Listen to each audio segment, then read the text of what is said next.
আসসালামু আলাইকুম রহমতুল্লাহি অবরকাতুহ।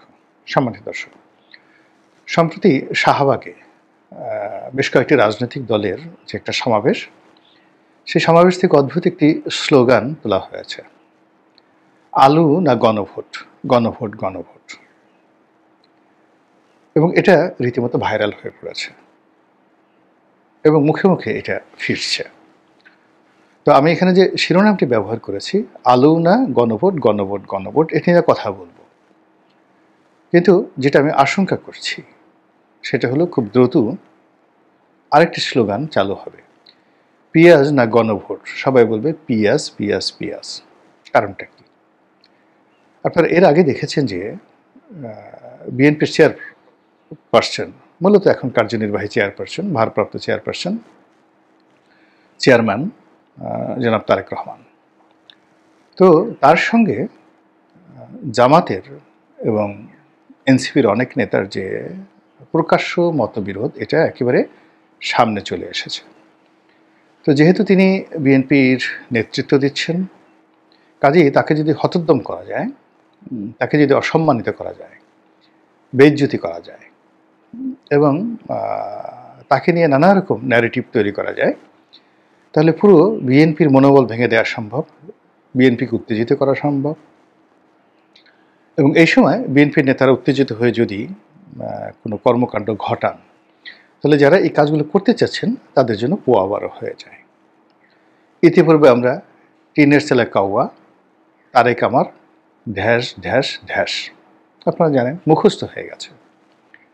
1 2 3,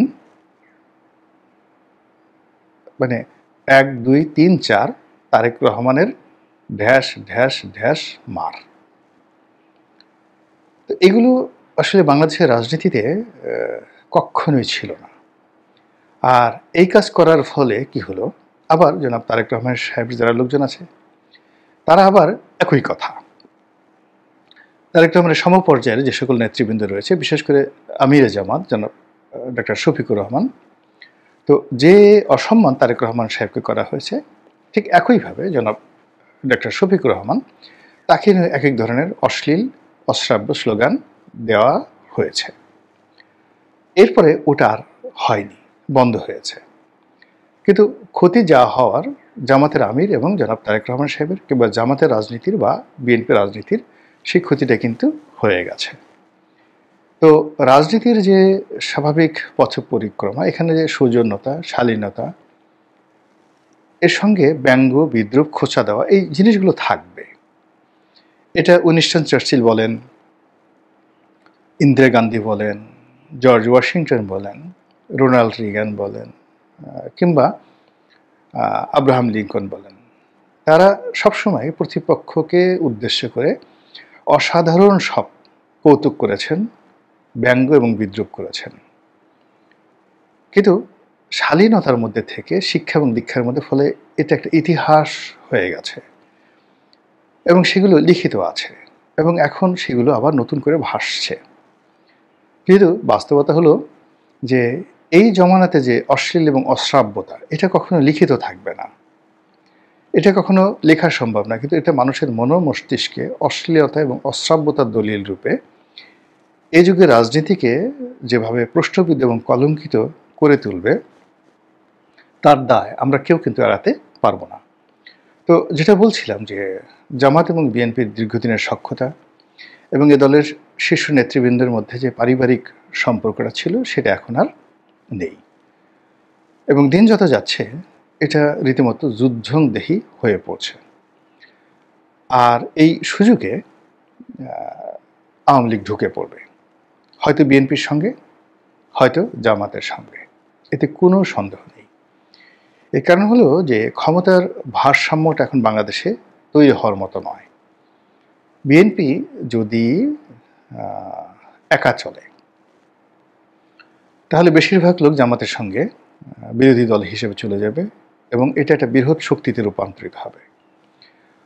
ওটা বিএনপি সেই ভার বহন করতে পারবে না।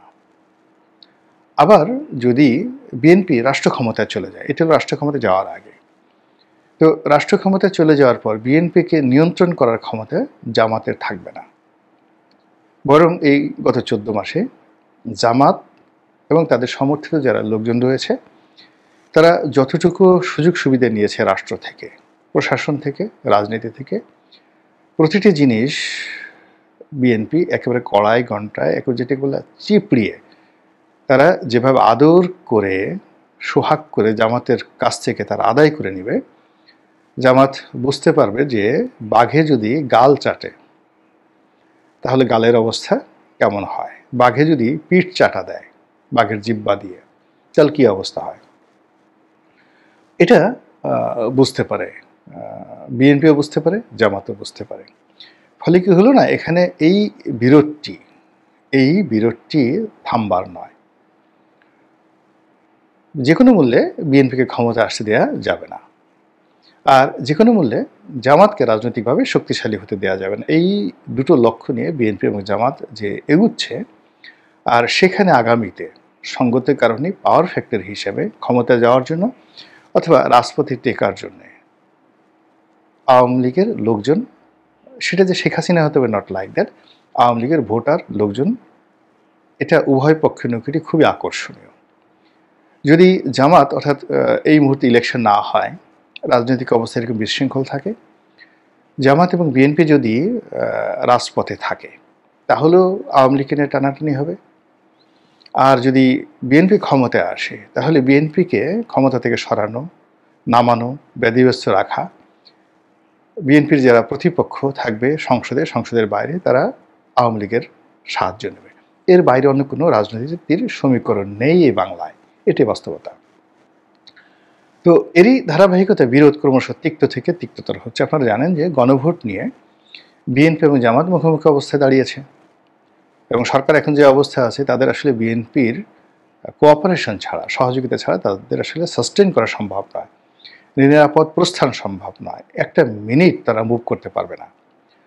আবার জামাতের সাথে তারা সম্পর্কটা নষ্ট করতে চাচ্ছে না। ফলে আমি এই মুহূর্তে যখন এই ভিডিওটা করছি তখন পর্যন্ত প্রধান উপদেষ্টা ডক্টর মোহাম্মদ ইউনূস ভাষণ দেননি। উনি কী ভাষণ দেবেন আমি জানি না।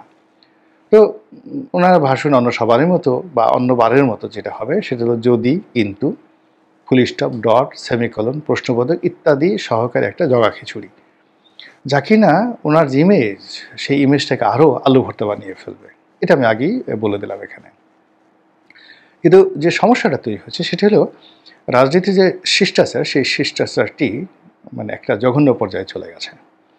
যেহেতু মানে এই গণভোটের ইস্যুটা চলে এসছে এবং এই সমস্যাটা তৈরি করেছে জনাব আলী রিয়াজ এবং তার ঐক্যমত্য কমিশন, এখন এটা দায় দায়িত্ব সরকারকে বহন করতে হচ্ছে, দায় দায়িত্ব বিএনপি এবং জামাতকে বহন করতে হচ্ছে, এবং এখানে সংস্কার, বিচার মানে শেখ হাসিনার বিচার এবং গণভোট, এই তিনটি ইস্যু সেটেল করা যাচ্ছে না।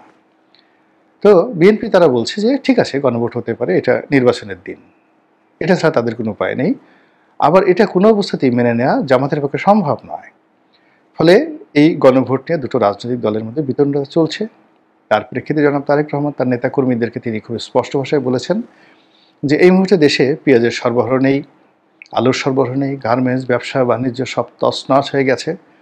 কাজেই গণভোটে যে টাকাটা খরচ করবে সেই টাকাটা দিয়ে যদি এই আলু পেঁয়াজ সংরক্ষণ, কৃষকদেরকে বাঁচানো এবং যারা ব্যবসা বাণিজ্য করছেন তাদেরকে সাপোর্ট দেওয়া হয়, এটা অনেক গুরুত্বপূর্ণ বিষয়। আর এতে করে জামাতের লোকজন ভীষণ খেপেছেন, ইসলামী দলগুলো ভীষণ খেপেছে। তাদের বক্তব্য হলো এটা কোনো কথা হলো, গণভোটের সঙ্গে আলুর কোনো তুলনা হলো? আচ্ছা ঠিক আছে, যখন তুলনা করা হলো তখন তারাও এটাকে খুব জিদ হিসাবে নেয়, ঠিক অনেকটা ওই যে তুমি কে আমি কে, রাজাকার রাজাকার, ওইরকম। এখন গণভোট না আলু, তারা বলতেছে গণভোট গণভোট গণভোট। ভালো কথা, আলুর সঙ্গে মানে এখানে যে আলু মানে পটেটো বা চিপস, ক্র্যাকার্স, এই জিনিসগুলোকে মূলত তারেক রহমান সাহেবের সঙ্গে তুলনা করা হয়েছে। এখানে the potato means the potato chips, the potato ভর্তা, গোলালু ভর্তা, ম্যাশ, তারপরে শেষে আলু দিয়ে যেগুলো তৈরি হয় ক্র্যাকার্স, সব মিলিয়ে মানে বলা হচ্ছে যে আলু বলতে এখানে আসলে ব্যক্তি তারেক রহমান সাহেবের মানে ইমেজকে বোঝানো হচ্ছে, তার বক্তব্যকে, তার ব্যক্তিত্বকে, তার কথাবার্তা, আচার আচরণ। কাজেই সেই আলু অর্থাৎ তারেক রহমান না গণভোট, সবাই বলছে গণভোট গণভোট, আছে গেল। এটা তো বিএনপি যারা লোকজন আছে তারাও তো বুঝে, তারাও বলবে যে পিয়াজ না গণভোট, সবাই বলবে পিয়াজ পিয়াজ পিয়াজ। তো এখানে গণভোট বলতে যেটা বোঝাবে, জামাতকে গণভোট বুঝাবে, আর পিয়াজ বলতে যেটা বোঝাবে সেটা হলো পেঁয়াজের ঝাঁজ, পেঁয়াজের ভাঁজ এবং পেঁয়াজের গঠন প্রণালী। এটাকে তারা বলবে যে এটা রাজনীতি, এর সঙ্গে জনগণের ইচ্ছা, আশা, আকাঙ্ক্ষা লুকায়িত আছে। পেঁয়াজের ভেতরে যেভাবে অনেক কিছু লুকায়িত থাকে, এবং পেঁয়াজ একটা জটিল, যাকে বলা হয় আলুর চাইতে জটিল একটা, যাকে মানে বলা হয় এগ্রিকালচারাল প্রোডাক্ট, ঔষধি প্রোডাক্ট। তো ওটা যেমন কার্বোহাইড্রেট, আর এখানে এটা একবার রীতিমতো মেডিকেটেড এগ্রিকালচারাল প্রোডাক্ট। তো এটা নিয়ে বিএনপি খুব দ্রুত দেখবেন 2-1 দিনের মধ্যেই তারা বলা শুরু করবে পিয়াজ না গণভোট, পিয়াজ পিয়াজ পিয়াজ। ফলে কি হলো দেখেন। আর এই যে আজকের যে পরিবেশ, রাজনীতির যে হট্টগোল, এই হট্টগোলটা আলু এবং পেঁয়াজের ধাক্কাধাক্কিতে মূলত বিএনপি এবং জামাতকে যেভাবে পরস্পরের মুখোমুখি দাঁড় করিয়ে দেওয়া হচ্ছে, এবং রাজনীতি থেকে যেভাবে সব কিছু, যা কিছু কল্যাণকর সৌজন্যময়, তা যেভাবে নির্বাসনে যাচ্ছে, তা আমাদেরকে কোথায় নিয়ে যাবে আগামী দিনে, আশা করি আপনারা বুঝতে পেরেছেন। মহান আল্লাহ আমাদের সবাইকে হেদায়েত দান করুন এবং হেফাজত করুন। আসসালামু আলাইকুম ওয়া রাহমাতুল্লাহি ওয়া বারাকাতুহু।